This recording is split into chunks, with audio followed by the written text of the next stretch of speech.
The morning sun cast long shadows across the mining colony of New Busan as Han Minji walked to her research station. Her boots crunched on the red sand that covered everything on this distant world.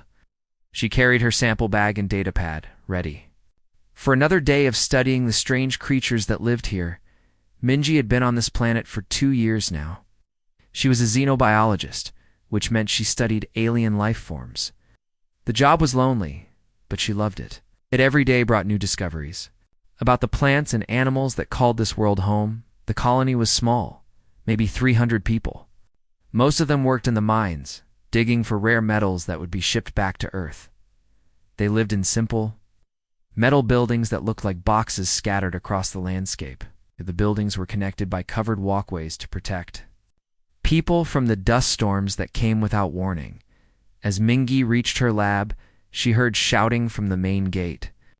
A crowd had gathered near the entrance to the colony. She could see Park Dong-yoon, the security chief, waving his arms and talking loudly.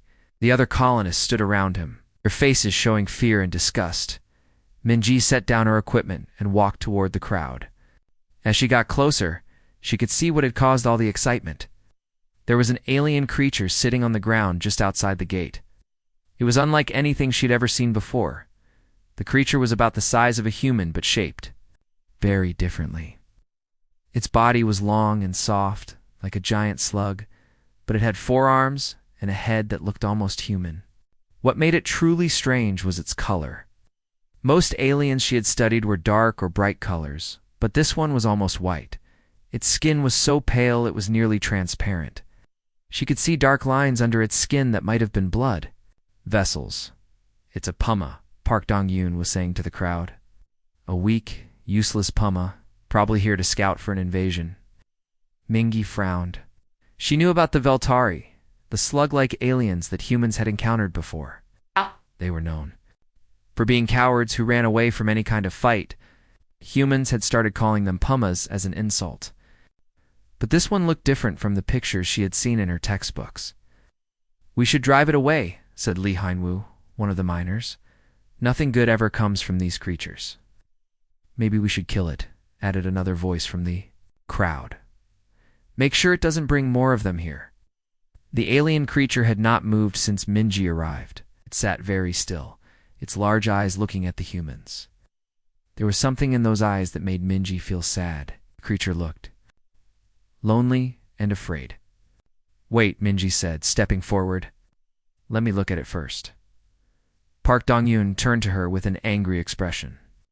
"Minji, this is not one of your research projects. This is a security matter."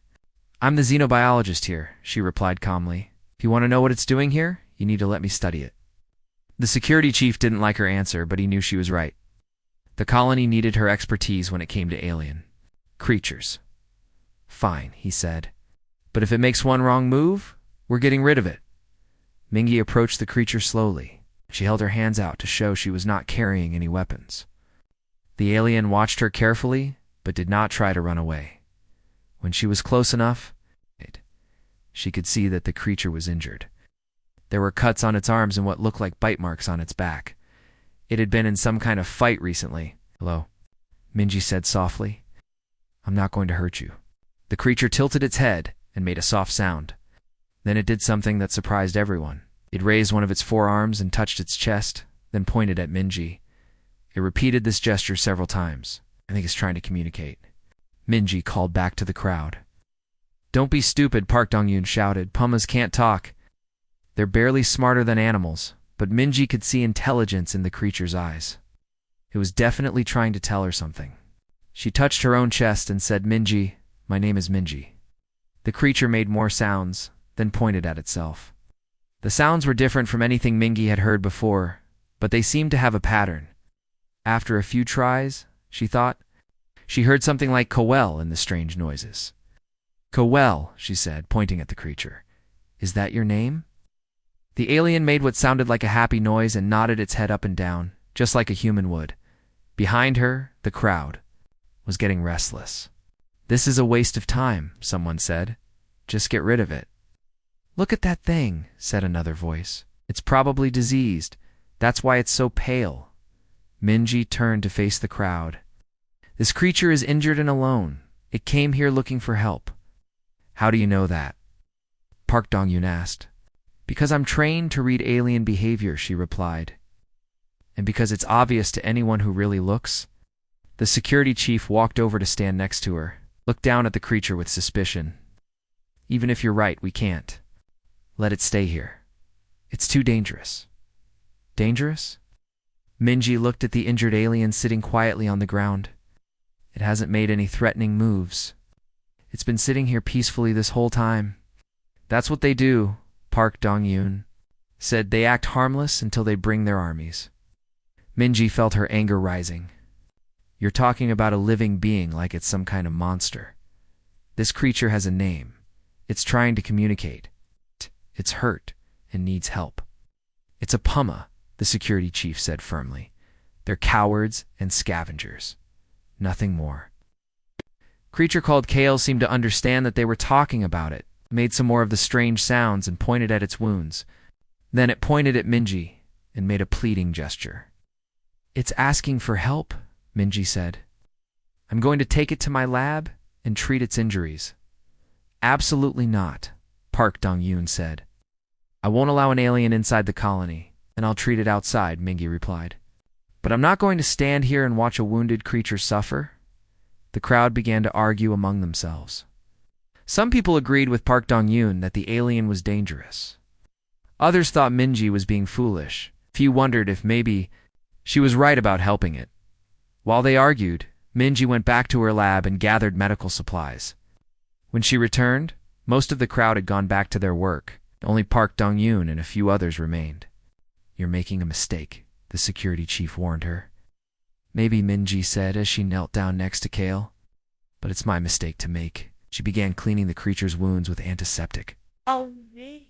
Kale held very still and made soft sounds that might have been gratitude.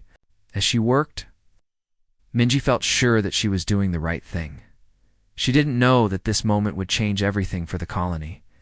She didn't know that the pale alien would become more important than anyone could imagine. All she knew was that a living being needed help, and she was going to provide it. The sun climbed higher in the sky as Minji worked.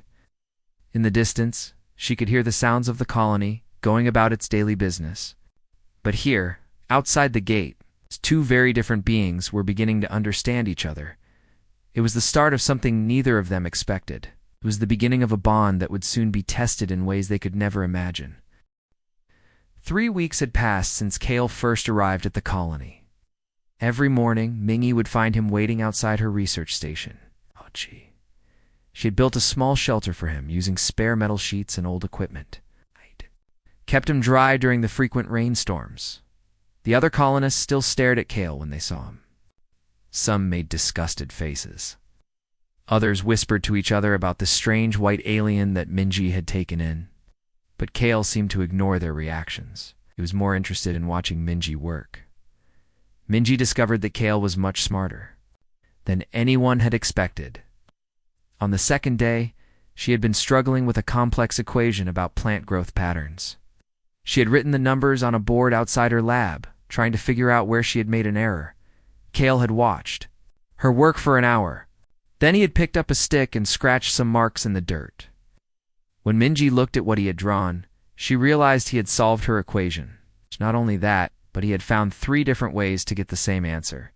How did you do that? She had asked him. Kale had made the sounds that seemed to be his way of speaking. Then he had drawn more symbols in the dirt. Over the next few days, Minji began to understand that these symbols were actually a form of mathematics. Kale was teaching her his number system. By the end of the first week, they had developed a simple way to communicate. Kale would draw symbols. For numbers and basic ideas, Minji would write human words next to them. Soon Kale was learning to read human writing. His progress was amazing. Every day he understood more words. By the second week, he could read simple sentences. By the third week, he was reading Minji's research notes and making suggestions about her work. You're learning so fast, Minji said one morning as they worked together. How is this possible? Kale drew a symbol that meant different and pointed to his pale skin. Then he drew another symbol that meant brain and made it larger than the others. You're saying you're different from other Veltari? Minji asked. Your brain is different? Kale nodded and made happy sounds. Then he drew more symbols to explain. As far as Minji could understand, his pale coloring was connected to changes in his brain. He was much smarter than others of his kind, but this had made him an outcast. Didn't understand you, Mingi said, so they sent you away. Kale's response was sadder sounds. He drew symbols that showed other Voltari being afraid of him. It thought his differences were dangerous. I'm sorry, Minji said. Have been very lonely. But Kale made happier sounds and pointed to Mingi, then to himself. He drew symbols that seemed to mean friend and family. One afternoon, while Mingi was cataloging plant samples, she heard shouting from the mining area. She looked up to see people running toward the mine entrance. Something had gone wrong. She ran toward the crowd, with Kale following behind her. When she reached the mine, she saw Park Dong-yoon organizing a rescue team. Lee Hunwoo, one of the miners, had been trapped when part of a tunnel collapsed. How bad is it? Minji asked. Bad, Park Dong-yoon replied. He's stuck under some rocks, and we can't get to him safely. The whole tunnel might come down. Is he hurt? We don't know. He's not responding to our calls. Minji felt helpless. She was a scientist, not a rescue worker. There was nothing she could do to help dig Lee Hunwoo. Out of the collapsed tunnel, but Kale was studying the situation carefully. He walked around the mine entrance, looking at the rocks and dirt. Then he made urgent sounds and pulled at Minji's sleeve. "What it?" she asked. Kale pointed to some plants growing near the mine. They were small purple flowers that Minji had seen before, but never studied closely. Kale drew symbols in the dirt that seemed to mean medicine and healing. You saying these plants can help? Mingi asked. Kale nodded eagerly. He pointed to the plants, then made a gesture like someone sleeping, then pointed to a person. They make people sleep, like an anesthetic. Kale made happy sounds and nodded. Then he drew more symbols to explain. The plants could be used to make a person sleep so they wouldn't feel pain. But they could also be used to help someone who is badly hurt. We need to tell the rescue team, Minji said. She ran to Park Dong-yoon and explained what Kale had told her. The security chief looked skeptical. You want us to trust medical advice from a Pumma? He asked. Kale knows this planet better than any of us, Minji replied. He's lived here while we've been stuck in our buildings. Before Park Dong-yoon could argue, one of the rescue workers called out, We found him. But he's in bad shape. Looks like he's bleeding inside. The rescue team pulled Lee Hunwoo from the collapsed tunnel. He was unconscious and his breathing was shallow. The colony's medical supplies were limited, and their doctor was away on a supply run. We need to get him to the main medical center, someone said. But that's 3 days away. He won't last 3 days, another person replied. Minji looked at Kale, who was watching the injured man with concern. Can your plant medicine help him? Kale examined Lee Hunwoo carefully. He looked at the man's skin color and listened to his breathing. Then he made determined sounds and nodded. He says, He can help, Minji told the crowd. We're not letting a Pumma experiment on one of our people, Park Dong-yoon said firmly. Then Lee Hunwoo is going to die, Minji replied, because we don't have any other options. The crowd fell silent. Everyone knew she was right. They're medical. Supplies couldn't handle serious internal injuries. Without help, Lee Hunwoo would not survive. Please, said Kim Guan, Lee Hyunwoo's wife. Let him try. I can't lose my husband. Park Dong-yoon looked at the faces around him. Finally, he nodded. Fine, but if anything goes wrong, it's on you, Minji. Immediately went to work. He gathered the purple flowers and several other plants that grew nearby. Using tools from Minji's lab, he carefully prepared a medicine from the plants. His movements were precise and confident. Like he had done this many times before, he gave the medicine to Lee Hunwoo through a small tube. Within minutes, the injured man's breathing improved, his skin color became better. By evening, he was conscious and asking for water. It's a miracle, Kim Juan said, tears in her eyes. Thank you.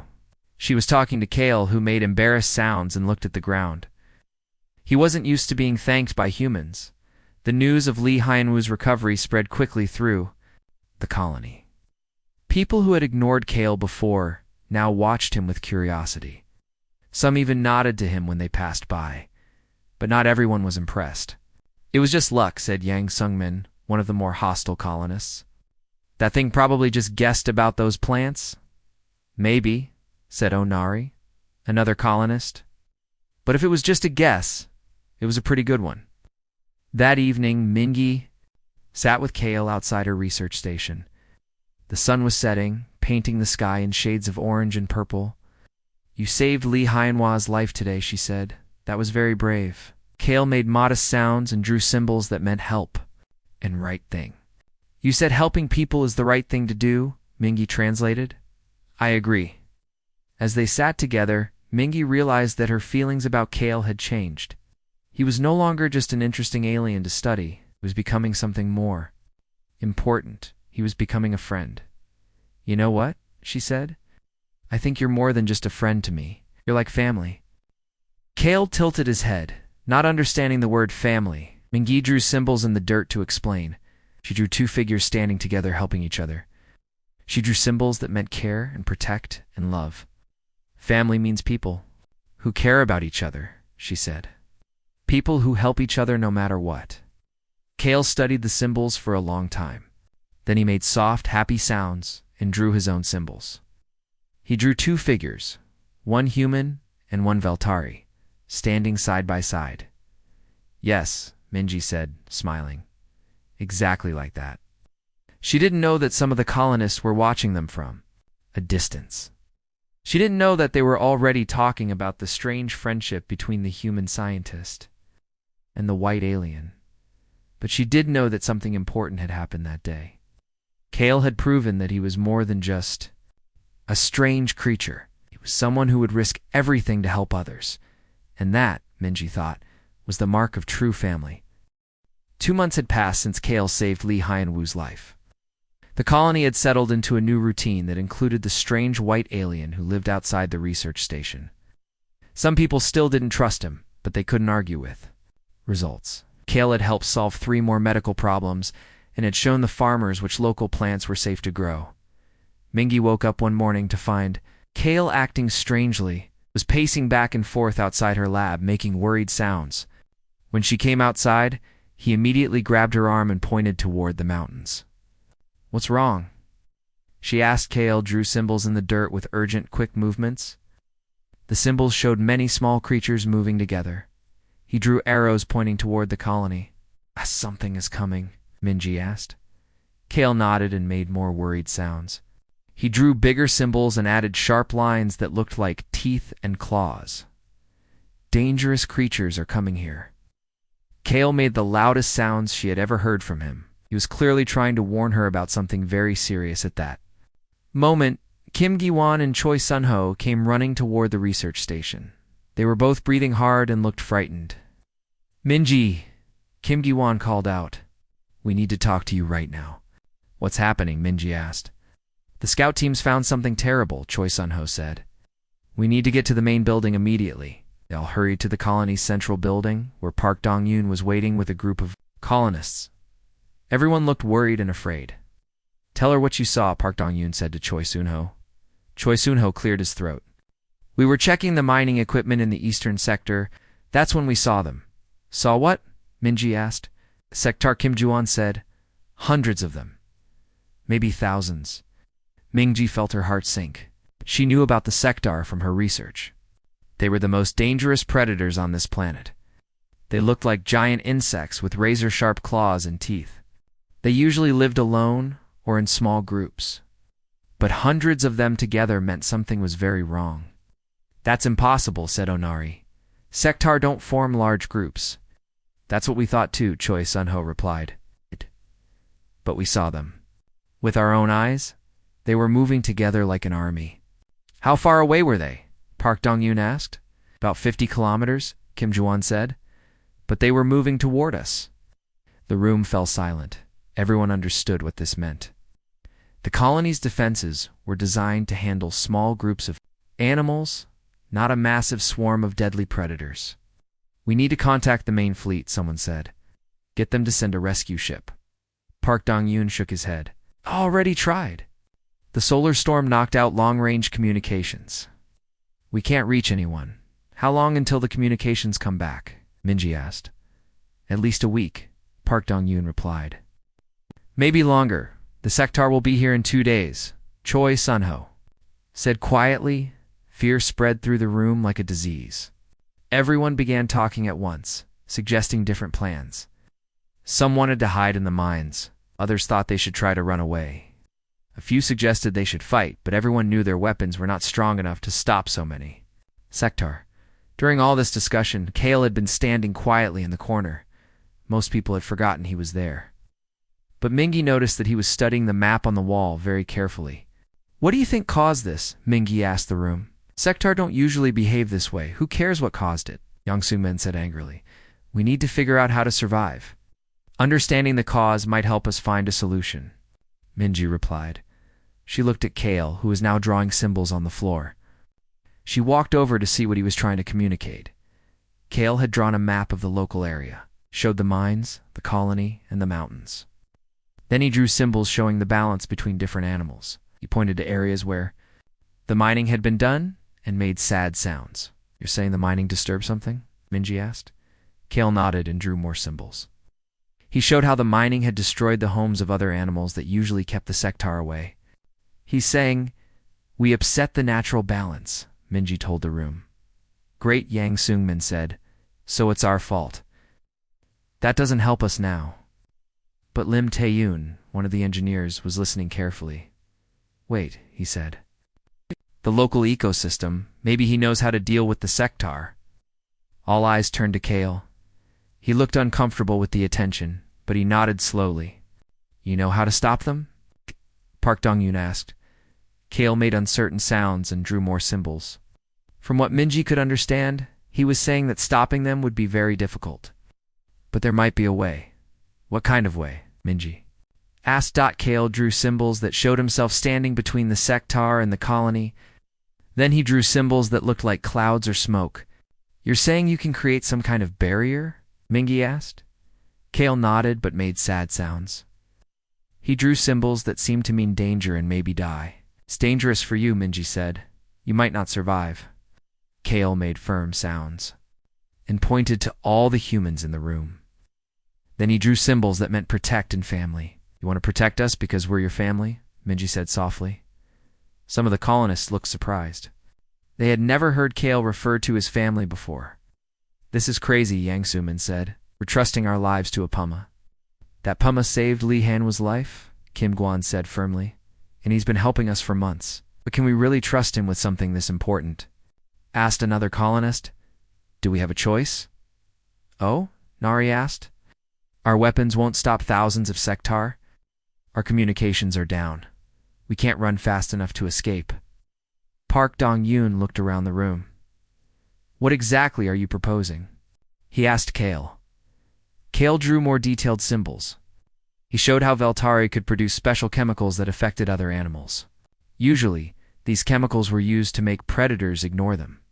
But if used in large amounts, they could confuse and frighten even the sectar. You're talking about using your natural abilities as a weapon, Minji said. Kale nodded. But then, he drew symbols showing that this would require him to use all of his body's energy. He might not survive the process. No, Mingi said firmly. There has to be another way. Kale made gentle sounds and drew symbols that meant no choice and only way. But you're my brother, Minji said, using a word she had taught him weeks ago. I can't let you sacrifice yourself. Kale made happy sounds when she called him brother. But then he drew symbols showing all the colonists, including children like Jang Mina's young son. He pointed to them and made protective sounds. You're saying you have to protect everyone, Minji said. The room was quiet as everyone processed what they had heard. This alien, who most of them had dismissed as worthless, was offering to give his life to save them. I don't understand, said Lee Hun-woo, who had been quiet until now. Why would you do this for us? Most of us haven't been very kind to you. Kale looked at Lee Hun-woo and made soft sounds. Then he drew symbols that showed the day he had saved Lee Hun-woo's life. He drew symbols for kindness and acceptance. You're saying that some of us showed you kindness, Mingi translated. That's enough for you. Kale nodded and pointed to Mingi. Then he pointed to others in the room who had been friendly to him. Kim Guan, who had thanked him for saving her husband. Onari, who had started saying hello to him in the mornings. Even Lim Taeyeon, who had helped build his shelter. "This is unbelievable," Park Dong-yoon said quietly. "An alien we called worthless is willing to die for us." "Maybe we were wrong about what makes someone worthless," Onari said. Yang Sungmin looked uncomfortable. "Even if we accept his help, how do we know his plan will work?" "We don't," Mingi said. "But like Onari said, what choice do we have?" Outside, the wind was picking up. Storm clouds were gathering on the horizon. The weather matched the mood in the room, dark and threatening. "How long do we have to decide?" Park Dong-yoon asked. "The sectar will be here tomorrow night," Choi Sun-ho said. "If we're going to do something, we need to start preparing now." Kale made urgent sounds and drew symbols, showing time running out. He pointed to the map and showed how the sectar were moving faster than expected. "He's saying we have less time." "Than we thought," Minji said. The room erupted in discussion again. Some people wanted to try Kale's plan. Others still didn't trust him. Few wanted to keep looking for alternatives. But as the hours passed, it became clear that there were no other options. The sectar were coming, and Kale's plan was their only hope. "All right, Park," Dong-yoon said finally. "We'll try it. But we're going to do everything we can to make sure you survive," he said to Kale. Kale made grateful sounds and drew symbols that meant thank you and hope. As the meeting broke up, Minji stayed behind with Kale. She was trying not to cry, but she was scared of losing him. "There has to be another way," she said. Kale made gentle sounds and drew symbols that meant maybe and try. He wasn't giving up hope, but he was being realistic about the dangers. "You're the best brother anyone could ask for," Minji said. Kale made the happiest sounds she had ever heard from him. Whatever happened tomorrow, at least he knew he was loved. The storm was getting closer. But the real storm was still a day away, and it would test everything they had learned about courage, sacrifice, and family. The sun was setting when the first sectar appeared on the horizon. They moved like a dark wave across the red landscape, their sharp claws clicking against the rocks. Even from a distance, the colonists could hear the terrible sound they made. A clicking, scratching noise that filled the air. Minji stood on the colony's outer wall, watching through binoculars. Behind her, the other colonists were preparing for what might be their last night alive. Children were being moved to the strongest buildings. Weapons were being checked and loaded. Food and water were being gathered in case they had to hide. "For days, how many do you see?" Park Dong-yoon asked, climbing up beside her. "Too many to count," Mingi replied. "They cover the whole valley." Kale was below them, working with Lim Tae-yoon and several other colonists. They were building a special device that would help spread his protective chemicals across a wider area. It looked like a large fan connected to pipes and tanks. "Will that machine really work?" Park Dong-yoon asked. "We're about to find out," Minji said. Kale says his people use similar devices, but much smaller ones. Park Dong-yoon was quiet for a moment. "I owe him an apology," he said finally. "What do you mean? I called him worthless. Said he was just a coward and a scavenger. I was wrong." Minji nodded. "A lot of us were wrong, not you. You saw what he really was from the beginning."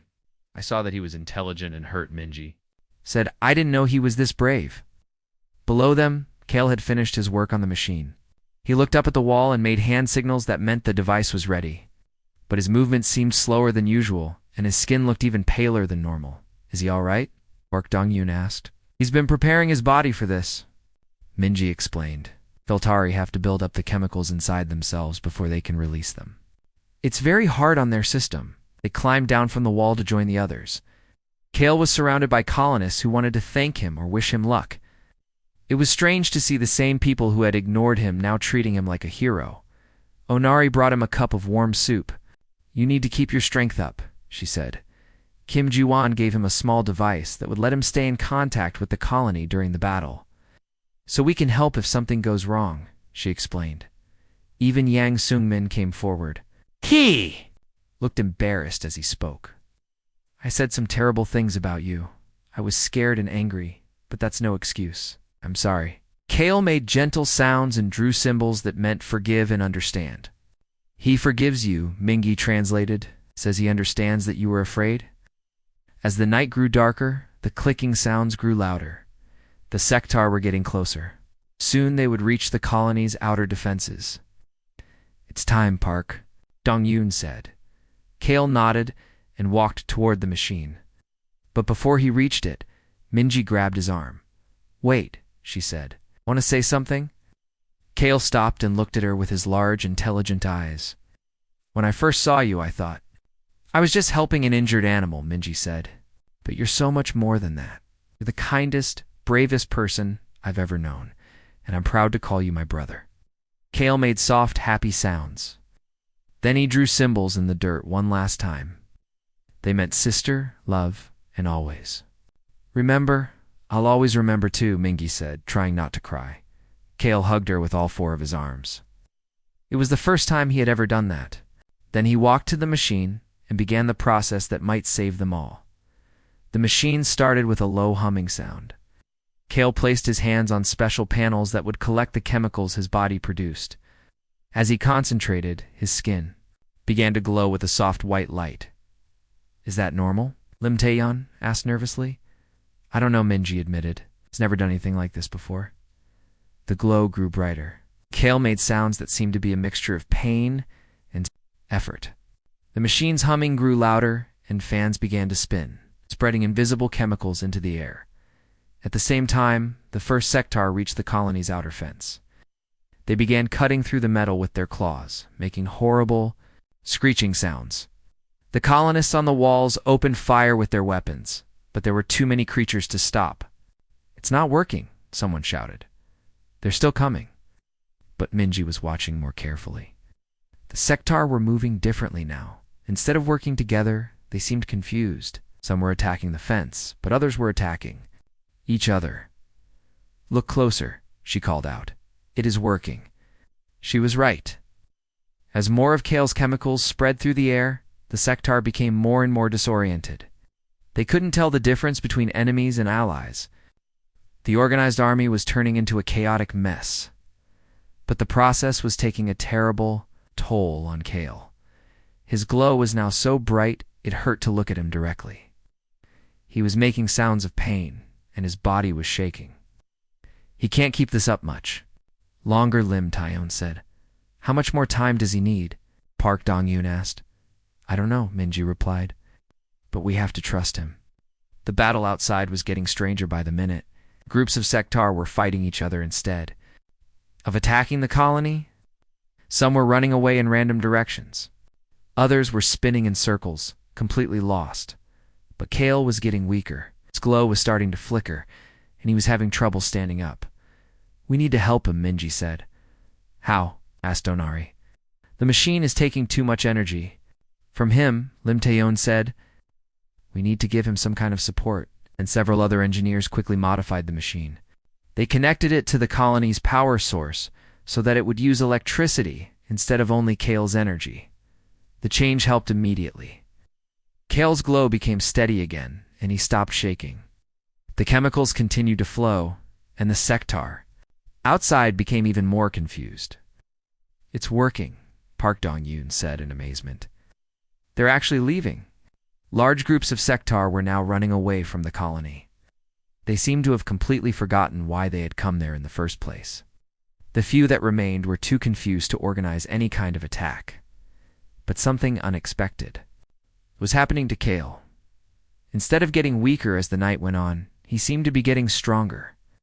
His glow was changing from white to a soft blue color. His movements became more confident and powerful.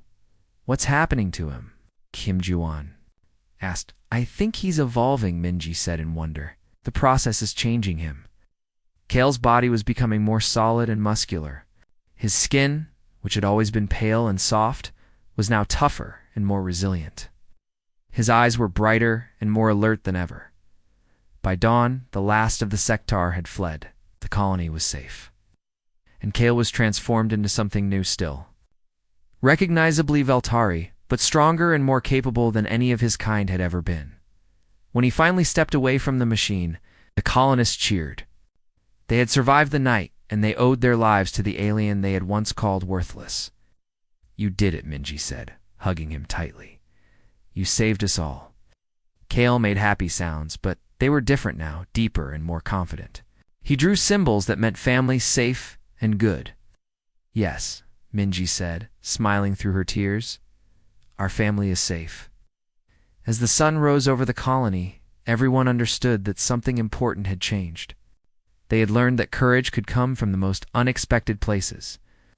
They had learned that family wasn't about what species you belonged to, but about who you chose to protect. And they had learned that sometimes the person everyone thinks is weakest turns out to be the strongest of all. The battle was over, but Kale's story was just beginning. He had become something new, something that had never existed before. The colony would never be the same. The celebration of their victory was cut short when Kim Gi-won's voice crackled over the colony's communication system. She was on watch duty at the eastern checkpoint, and her voice was filled with panic. "This is Kim Gi-won at checkpoint 3, she said. "The Sectar are coming back, and this time they brought friends." Everyone rushed to the walls to see what she meant. In the distance, they could see not just Sectar, but other dangerous creatures as well. There were razor birds, flying predators, with sharp beaks and claws. There were rock crushers, huge creatures that looked like walking boulders with teeth, and leading them all was something none of them had ever seen before. "What is that thing?" Park Dong-yoon asked, pointing to a massive creature at the front of the army. It was 3 times larger than any Sectar, with armor-like skin and multiple heads. Each head had rows of sharp teeth, and its eyes glowed red in the morning light. "A Sectar queen," Kale said, speaking clearly in human language for the first time. Everyone turned to stare at him. His voice was different now, deeper and more confident. The transformation from the night before had changed more than just his body. "You can speak our language now?" Minji asked in amazement. "The change opened new pathways in my mind," Kale explained. "I understand many things I did not before, including how to defeat that thing." Park Dong-yoon asked, pointing at the queen. Kale studied the approaching army carefully. "The queen is what drove the Sectar to attack. She is old and hungry, and she sensed the disruption caused by the mining. My chemicals last night confused her army, but they also made her angry." "So this is our fault," Yang Soo-min said bitterly. "No," Kale replied. "This is nature trying to find balance. But we can work with nature instead of against it." "How?"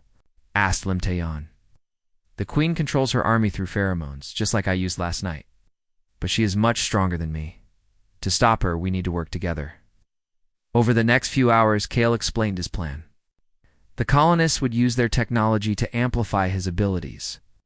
But this time, they would do more than just confuse the enemy.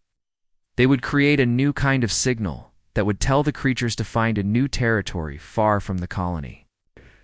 "Like we're having a conversation with them," Onari said. "It's telling them to go somewhere else." "Exactly," Kale said. "But the queen will resist. She'll try to destroy the source of the signal before we can complete it." "Which means she'll try to destroy you," Minji said, worried. "Not just me," Kale replied. "All of us. This plan requires the entire colony to work together." Lim Taeyeon and his engineering team began building a larger version of the machine they had used the night before. This one would be connected to every power source in the colony and would require multiple operators. Meanwhile, Jung Minna organized the evacuation of children and elderly colonists to the deepest parts of the mine. If the plan failed, they would be the only ones with a chance of survival. "How long do we have?" Park Dong-yoon asked. "The army will reach us in 4 hours, Choi Sun-ho reported. "But they're moving faster than yesterday. The queen is driving them harder," Kale explained. "She knows we are a threat now." As the morning progressed, more colonists volunteered to help with the defense. People who had never worked together before were now cooperating like they had been friends for years. The shared danger had brought them closer together. Lee Hunwoo, despite still recovering from his injuries, insisted on helping with the machine. "That creature saved my life," he said, pointing to Kale.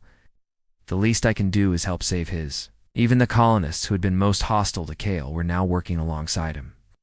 Yang Soo-min spent 2 hours helping to carry heavy equipment, never once complaining about working with an alien.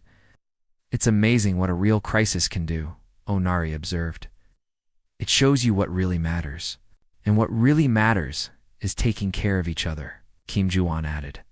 As the enemy army drew closer, Kale began the process of preparing his body for the battle. But this time was different. Instead of working alone, he had help from Mingi and several other colonists who monitored his vital signs and made sure he didn't push himself too hard. Your body is stronger now, Mingi observed, looking at the readings on her equipment. The transformation really did change you. I can feel it, Kale said. I am still Veltari, but I am also something new, something that has never existed. Before, what do you think caused it? Lim Taeyeon asked. I think it was the connection, Kale replied. When I chose to risk everything for people who were not my species, something inside me changed. I became what I needed to be. At noon, the enemy army reached the colony's outer perimeter. The Sectar Queen let out a roar that shook the ground and made the buildings tremble. It was a sound of pure rage and hunger. She's even bigger up close, someone said nervously. The Queen was indeed massive. She stood as tall as the colonies. Main building and her multiple heads moved independently, each one searching for threats. Behind her, hundreds of creatures waited for her command. Begin the sequence, Park Dong-yoon ordered. Kale placed his hands on the control panels of the new machine. This time, instead of working alone, he was connected to systems operated by Lim Taeyeon, Onari, Kim Gu-won, and several others. Each person controlled a different aspect of the signal they would send. Remember, Kale said as the machine hummed, to life, we are not trying to hurt them. We're trying to communicate. We want them to understand that this territory is occupied and they should find somewhere else to live. The machine's fans began to spin, sending invisible chemicals into the air. But this time, the chemicals carried a complex message encoded in biological signals that the creatures could understand. At first, the Queen seemed confused by the new signals. Her heads turned in different directions, trying to locate the source. Some of the smaller creatures began to back away from the colony. It's working, Minji said excitedly. But then the Queen let out another roar, this one even louder than the first. She had located the source of the signals and was now advancing directly toward the colony. She's not backing down, Park Dong-yoon said. She's too old and set in her ways, Kale explained. We need to make the signals stronger. Can the machine handle more power? Lim Taeyeon asked. I don't know, but we have to try. They increased the power to the machine, and Kale's glow became brighter than it had ever been. The signal grew stronger, and more of the creatures began to retreat. But the Queen kept coming. She's almost at the fence, someone called out. The Queen used her massive claws to tear through the colony's outer defenses like they were made of paper. Nothing was going to stop her from reaching the source of the signals that challenged her. Authority. Need more time, Kale said through gritted teeth. The strain of maintaining such a powerful signal was enormous. Then we'll give you more time, Park Dong-yoon said. He grabbed his weapon and headed for the door. All security personnel with me. We're going to slow that thing down. You can't fight her with small weapons, Minji protested. No. To defeat her, Park Dong-yoon replied, we just have to buy Kale time to finish the signal. A group of volunteers followed Park Dong-yoon outside. They fired their weapons at the Queen, not expecting to hurt her seriously, but hoping to distract her and slow her advance. The Queen roared in annoyance as the energy bolts hit her armored skin. She turned one of her heads toward the attacking humans and breathed out a cloud of poisonous gas. Fall back, Park Dong-yoon ordered. Don't let her surround you. Inside the building, Kale was pushing himself to his absolute limit. His body was glowing so brightly that the other operators had to wear protective eyewear. The machine was running at maximum power, sending the strongest biological signal ever created. The message is getting through, Onari reported. Most of the army is retreating, but the Queen is still coming, Kim Gi-won added. Watching the battle outside, just when it seemed like the Queen would break through their defenses, something unexpected happened. The signal Kale was sending began to change. Instead of just telling the creatures to leave, it was now telling them something else. What's happening? Minji asked. The signal is evolving, Kale said in wonder. It's becoming something new. The new signal was more complex than anything a single Veltari had ever created. It contained not just commands, but concepts like cooperation, family, and sacrifice. It was telling the story of how the colonists and Kale had learned to work. Together, the Queen stopped her advance. All of her heads turned toward the colony, and for the first time, she seemed to be really listening to what the signal was saying. "She's actually considering it," Lim Taeon said in amazement. For several long minutes, the Queen stood motionless, processing the complex message she was receiving. Then, slowly, she began to back away from the colony. "She's leaving, someone," shouted. The Queen let out one final roar, but this one was different. It was not a sound of anger, but of acknowledgement. She had understood the message and accepted it. As she retreated, the rest of her army followed. Within an hour, the entire force had disappeared over the horizon, heading toward uninhabited territory far from the colony. "We did it," Minji said, hugging Kale tightly. "We actually did it." Kale smiled, but his glow was fading rapidly. The effort of creating such a complex signal had drained him completely. "I need to rest," he said, weakly. "You need medical attention," Minji corrected, helping him to a chair. "What you just did should have been impossible. Many things that should be impossible become possible when people work together," Kale replied, as the colonists celebrated their victory. They realized that something fundamental had changed. They had not just survived 2 attacks. They had learned to communicate with creatures they had thought were mindless monsters. They had learned that understanding was more powerful than weapons, and they had learned that when different beings work together, they can achieve things that none of them could accomplish alone. The battle for New Busan was over. But the real victory was not the defeat of the Sectar Queen. It was the creation of something new, a community that included beings from different worlds working together as one family. 3 months after the battle with the Sectar Queen, New Busan had become a very different place. The small mining colony was now bustling with activity as ships arrived from across the galaxy. Scientists, diplomats, and curious visitors all came to see the place where the first successful human-alien cooperation had been achieved. Minji stood at the window of her new laboratory, watching another transport ship land at the expanded spaceport. The building she worked in now was much larger than her old research station. It housed the New Busan Institute for Interspecies Studies, and she was its director.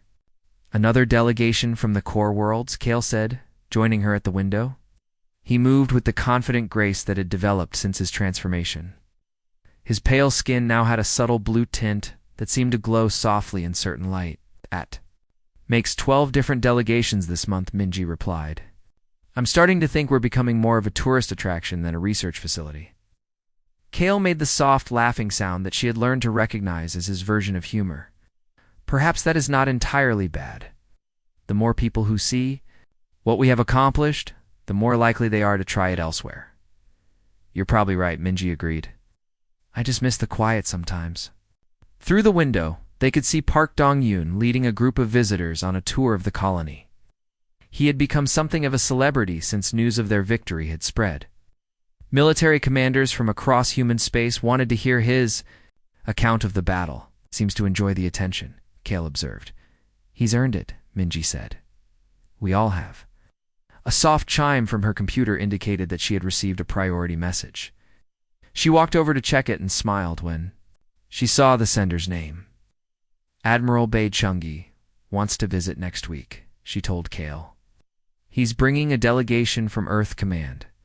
"The same Admiral Bae who wanted to evacuate the colony after our first report?" "The very same." Amazing how quickly opinions can change when you save an entire sector from ecological collapse. The door to the laboratory opened, and Onari entered, carrying a datapad and wearing a big smile. She had been promoted to Deputy Director of Cultural Relations after showing remarkable skill at helping different species communicate. "You're going to love this," she said, setting the datapad on Minji's desk. "We just received confirmation. From the Veltari homeworld, they're sending an official delegation to study Kale's transformation." Kale's expression became serious. "My people are coming here." "A small group of scientists and cultural observers," Onari explained. "They want to understand how your evolution happened and whether it can be replicated." "Are you concerned about meeting them?" Minji asked. Kale was quiet for a moment. I was exiled from my people because they feared my differences. Now, those same differences have made me something they want to study. It is ... complicated. You don't have to meet with them if you don't want to, Minji said. This is your home now. You make the decisions about your life. No, Kale said firmly. I will meet with them. Perhaps they can learn that being different is not something to fear. Another chime from the computer indicated an incoming call. Minji accepted it, and the holographic image of Lim Tae-yoon appeared.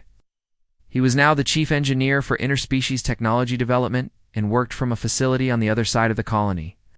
Minji, Kale, you need to see this, he said, excitedly. The new communication array is picking up signals from 3 different star systems. All of them are using variations of the biological communication protocol that Kale developed. Other species are using our communication method? Minji asked. Not just using it, Lim Tae-yoon replied. They're improving it. Each species has added their own elements to the basic pattern. It's like they're building a universal language. Kale leaned forward with interest. Show us the signals. Lim Tae-yeon transmitted the data to Minji's computer. As they studied the patterns, they could see that each species had indeed modified the basic communication method to include their own unique biological and cultural elements. This is incredible, Onari said. It's like we started a conversation that's spreading across the galaxy. More than that, Kale said thoughtfully. We have created a foundation for understanding between species that have never met each other. Knock at the door interrupted their discussion. Kim Ju-won entered, now wearing the uniform of a colonial security coordinator. Since the battles with the Sectar, she had been promoted to help other colonies prepare for similar challenges. Sorry to interrupt, she said, but we have visitors at the main gate. It's a group of Veltari, but they're not part of any official delegation. How many? Kale asked. 7 adults and 3 juveniles. They say they've traveled here independently after hearing about what happened. They want to meet the Veltari. Who evolved? Kale stood up immediately. Take me to them. Are you sure? Minji asked. We don't know anything about them. They made the same journey I did, Kale replied. They left their home to find something different. They deserve the same chance I was given. The group made their way to the colony's main entrance, where they found the Veltari visitors waiting patiently. Unlike Kale, these visitors had the typical dark coloring of their species. But like him, they seemed more alert and intelligent than the descriptions in human textbooks suggested.